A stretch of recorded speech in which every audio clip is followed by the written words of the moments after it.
Founder of Kings Luxe. Kings Luxe is a shop based in Leicester, and we are in London right now trying to explore the London market.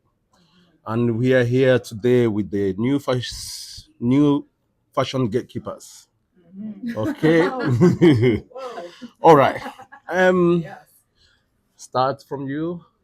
So my name is Penelope. I'm the managing editor of the Cold magazine, and this is I'm Lauren. I'm the art and culture editor at the Cold magazine. Sweet.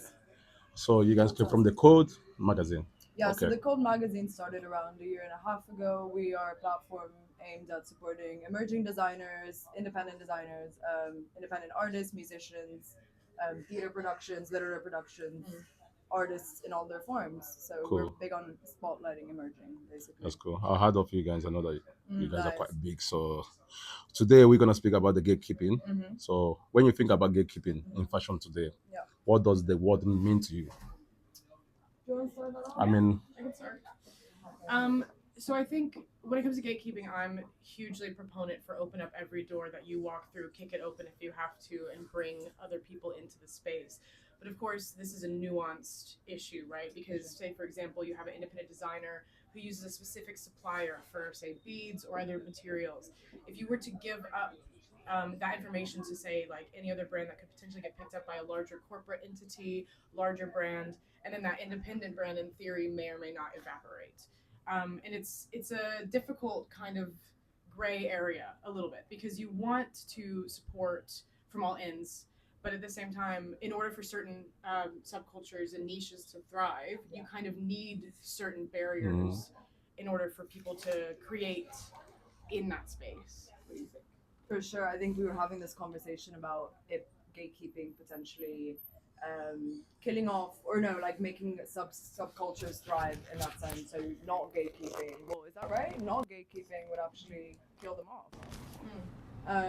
So yeah, we were just talking about also how I read an article like earlier this morning and basically talking about how gatekeeping is in for 2026, which I think is quite interesting because again, it's an incredibly nuanced conversation.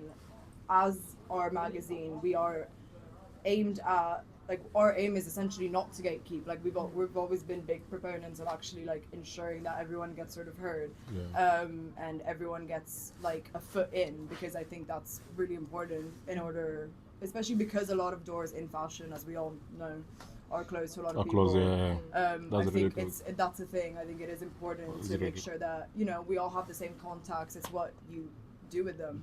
There's no 100%. point in closing off a contact just because I'm not going to give you an email Because of address. stuff. Like I'm so fine with that. It's Yeah. just like at the end of the day, it's like what you do with Do with that. the content. Yeah, sure. Exactly, for sure. Okay. What actually makes a brand visible in 2026?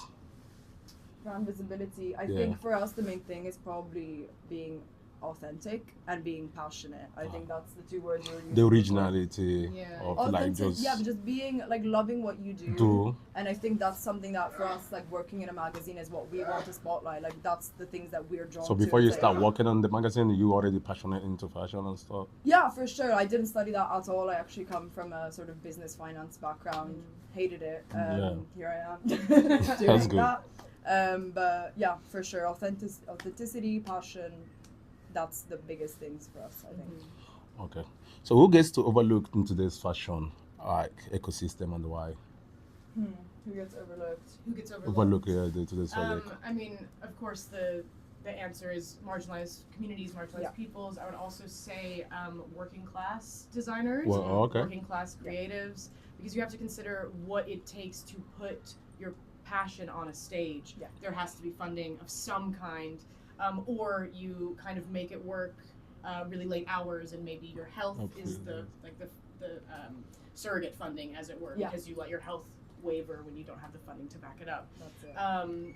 But I would say working class creatives are always the overlooked ones, often the ones that are kind of siphoned for their creative skill, their bandwidth, and then repurposed for somebody else's gain a lot of the time. They're not always the ones at the tables. You have to think about the fact that there are a lot of people who work on brands that they cannot buy the clothes they make from.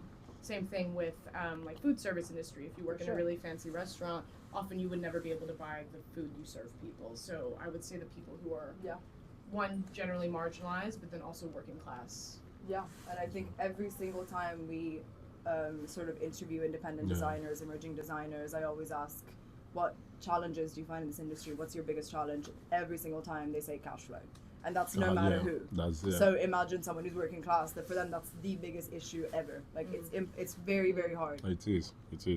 And what responsibility do platforms and partnerships have in shaping cultures today? I think, well, for what we do, so our platform is essentially making sure that the people Cool. that are being spotlighted have their voice and have a say. So, for example, if we were to interview someone, we want to make sure their voice gets heard rather than our opinion sort of overriding that. I think that's the main thing. And how do you guys do that?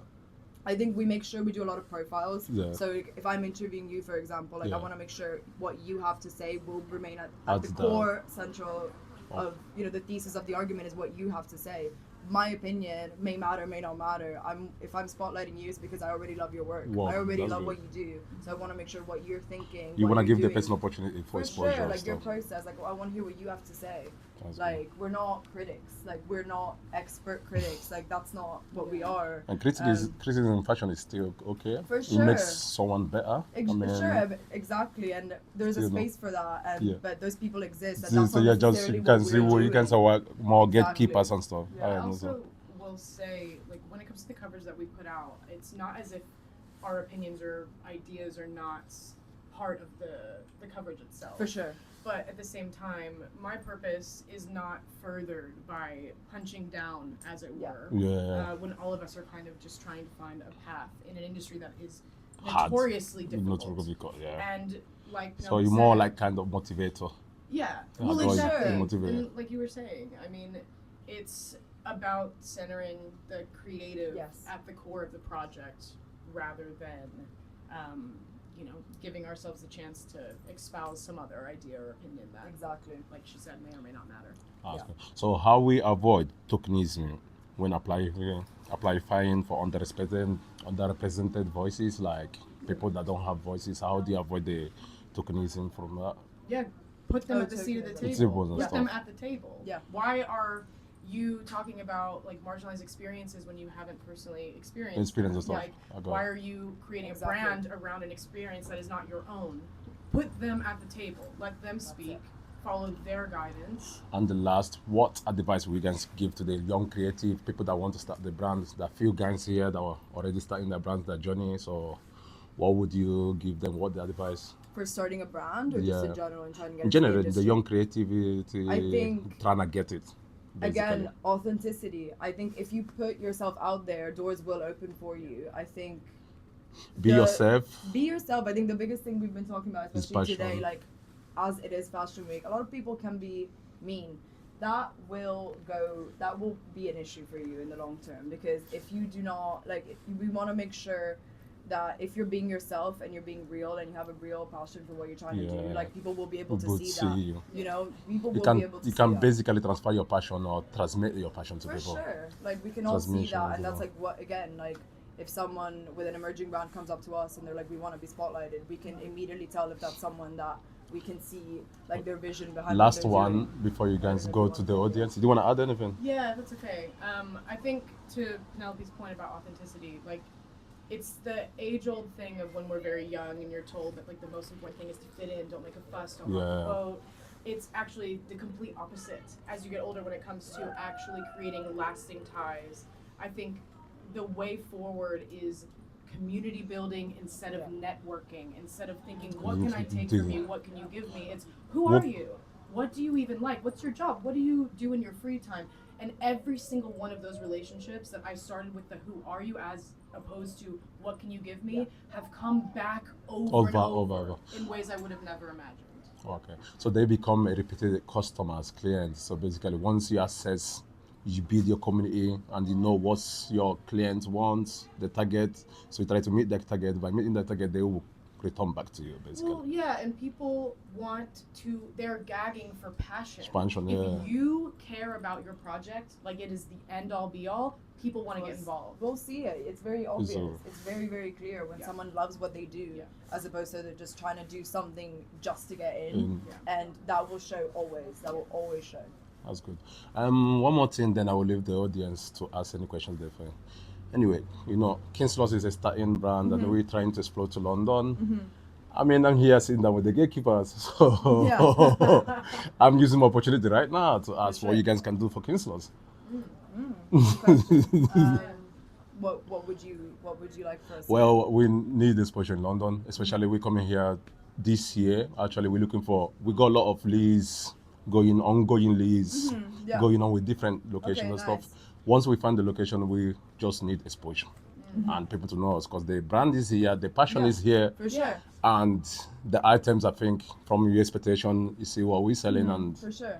I I think there's hope- definitely a space for that, and Yeah. like we're happy to like sort of help Yeah. you guys out in I whatever appreciate way. it. Again, I appreciate it. collaboration, community. That's I appreciate what it. it's about. I appreciate it. I'm done. Well, now leave it to the audience. You guys, I'll ask my own questions. You guys ask yours.